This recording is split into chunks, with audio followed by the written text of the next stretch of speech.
Hi, it's Glenn again, and welcome to Dugout to Cardboard, my YouTube channel that's dedicated to baseball card collecting and also my personal experiences of athletics going all the way through my minor league baseball career. So appreciate you joining me. And today I want to talk about a couple of weekends ago, a local card show. As I mentioned in one of my previous episodes, we don't have a whole lot of card shows real local to me.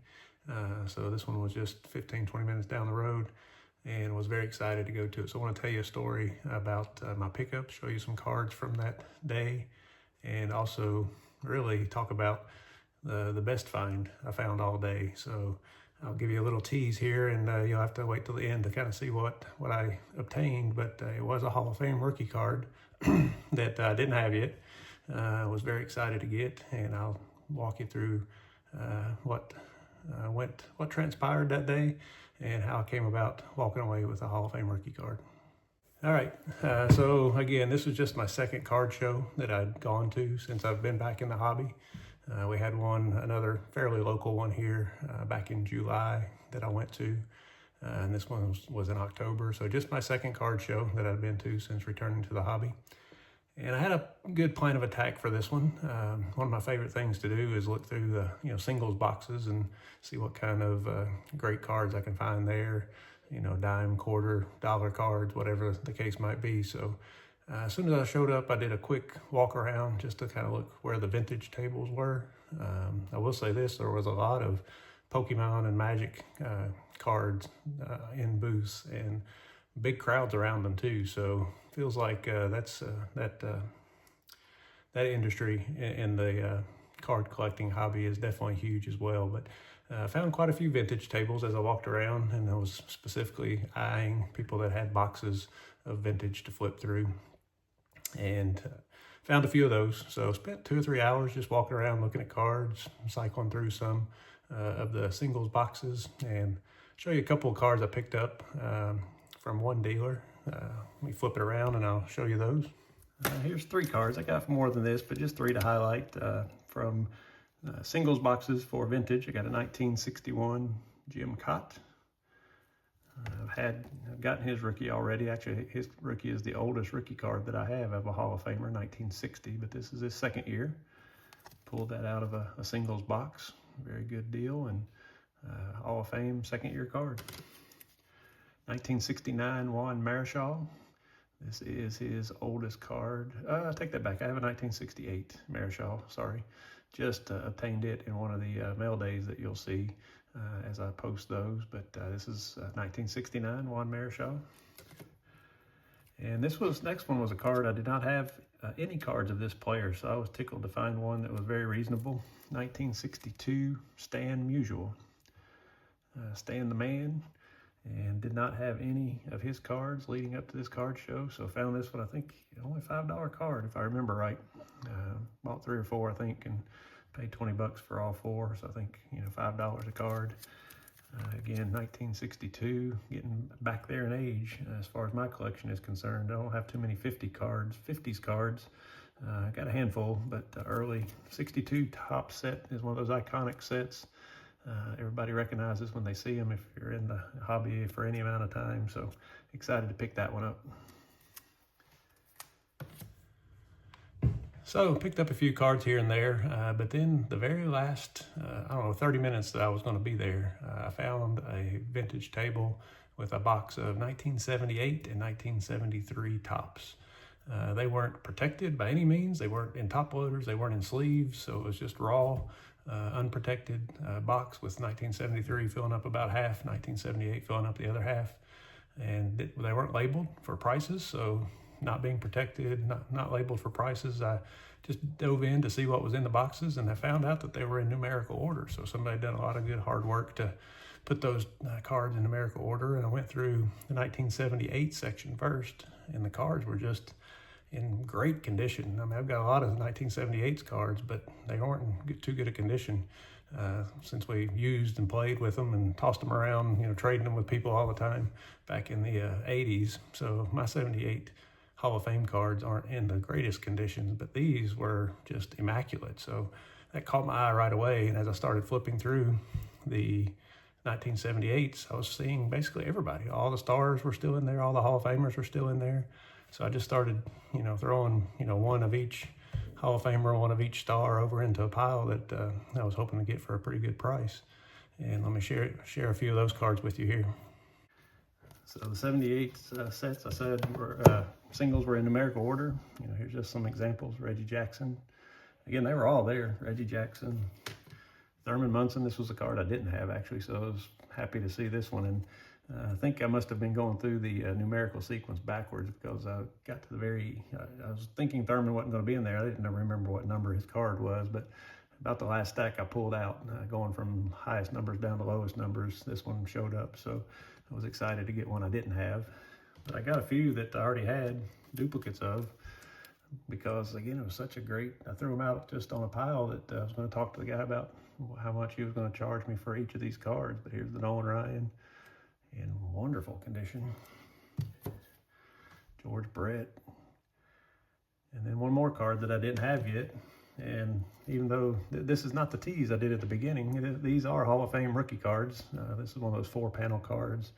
But that's not the one I'm saving for last. I'll show you that later. But this Paul Molitor and Alan Trammell 1978 rookie shortstops card, first time I've owned it. So again, just a little off center, but no big deal. Great condition card. Corners are sharp.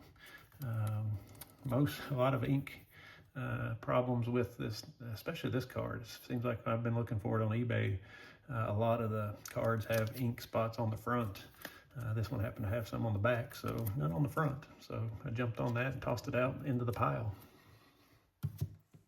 So after I got done with the 1978 rows and had pulled out about 25, 30 cards probably, started down the 73 set, and those weren't in nearly as good a condition. Definitely some of those were beat up and soft corners and a few wrinkles and creases along the way. So they were definitely not of the same caliber condition-wise as the 1978s were. But still, as I got into the 73 box in rows, they were again sequentially ordered. Was finding again similar thing. The stars were there, Hall of Famers were there. So I threw a few out into the pile, and let me show you a couple of those right off the bat. Ron Santo, 1973 Topps, Goose Gossage rookie card. Again, I had this already, but since it was in this box full of non-protected cards and didn't have any prices on them, so I just started piling them up. And then as I got to the end of the numerical sequence for 1973, I got to the 3-player panel sets, and again, they were in sequential order. So came across, Davey Lopes rookie card and the 3-panel card of Gary Matthews, tossed those both into the pile. And as I was going through that section, I just said to myself, I was like, there's no way what I was hoping would be in there would be in this box. And that, of course, if everybody's familiar with 1973, Mike Schmidt's rookie card. Well, lo and behold, it was there in this unprotected box, not even a sleeve on it. So I kind of gasped a little bit, I think, when I found this one and put that one in the pile as well. And it's a very great condition card. It's got a little slight wrinkle, but it's not a crease, doesn't go through the back. But it's not a mint condition card, but it's definitely very good to excellent for sure. So I knew what I had there. I'm thinking this is pretty confident this was a $100 card by itself in a raw condition. So continued to build my pile up. And when I got through the boxes, put the pile neatly together, counted out how many cards I had in it. It was 48 cards that I'd pulled out from 78 and 73. And kind of motioned to the seller that I was ready to talk to him. And he came down and thanked me for spending so much time in those 2 boxes. He said nobody's spent as much time in those 2 boxes as I had today. So he thanked me for that. And I handed him the 48 cards and I said, this box isn't labeled. What are you thinking on these cards per card? And he said, well, what'll make you happy? And, in my mind, I'm thinking, all right, I've got some really good cards in there. I've got an incredible card in there, Mike Schmidt. But he didn't have them protected, didn't have them, priced. They were just in a singles box. So I went aggressive and said, hey, $75 for 48 cards, $1 or $2 a piece. Even taking out the Mike Schmidt, I would have been happy with a buck or two a card with all the others. So I figured, start a little bit lower than $2 a card, and offered 75. And he flipped through the cards, and here's where I thought, okay, he's going to realize what he's got in there. He went right past the Mike Schmidt and didn't even bat an eye, and spent a lot of time talking about the George Brett at 78 and the Molitor and Trammell rookie for 78. He said, yeah, you got the two big ones in there. He goes, I'm thinking more like $100. Would you take would you give me $100 for them? And sure enough, I was like, oh, okay, yeah, I'll go 100. So got a Mike Schmidt rookie card and 47 other 1973 and 78 Hall of Famers and stars, and for $100. So I might have just found the biggest card that I've ever gotten out of a singles box in my first 10 months back in the hobby. But definitely is going to make me spend more time in those singles boxes going forward, because there could be some opportunities for some great cards. So didn't think Schmidt rookie was going to be on my radar real quickly just due to the price of it, but was able to pull that card out and get it out of a singles box. So just a word of advice to people going to card shows: don't just walk by those singles boxes or the dollar boxes or the quarter boxes or whatever, if they're labeled or even if they're not labeled. Take a few minutes, skim through there. You never know what you might find. All right, with that, we'll close for today. A little bit shorter episode today, but I do want to mention a few things coming up. I've been working hard on my display wall that you saw earlier in a preview of how I was going to lay it out. So I've got all the cases up, and I've got all the J-channel rows set up, starting to populate it with cards now. So when I get that done, hopefully here in the next week or two, I'll definitely devote an episode to showing you the finished product on the display wall, the ultimate card wall. I've still got to go through from my personal journey. I'm up to my college days, so that episode will be coming up soon. I talk about my time in college that was my springboard into playing in the minor leagues. So once we get through the college days, then the personal stories will really focus on the minor league times. And as I mentioned, I've got some journals that I kept, or a journal that I kept during that time. So excited to pull those back out and provide some stories there. And then last but not least, talked about mail days. I've gotten on a big Facebook group kick lately and found some great deals. So as I've gotten mail days or mail arriving, I've been recording myself opening those, and I'll start to post some of those mail days at the end of some of our episodes here. But we'll close today with that. And from the dugout to the cardboard, thanks for watching.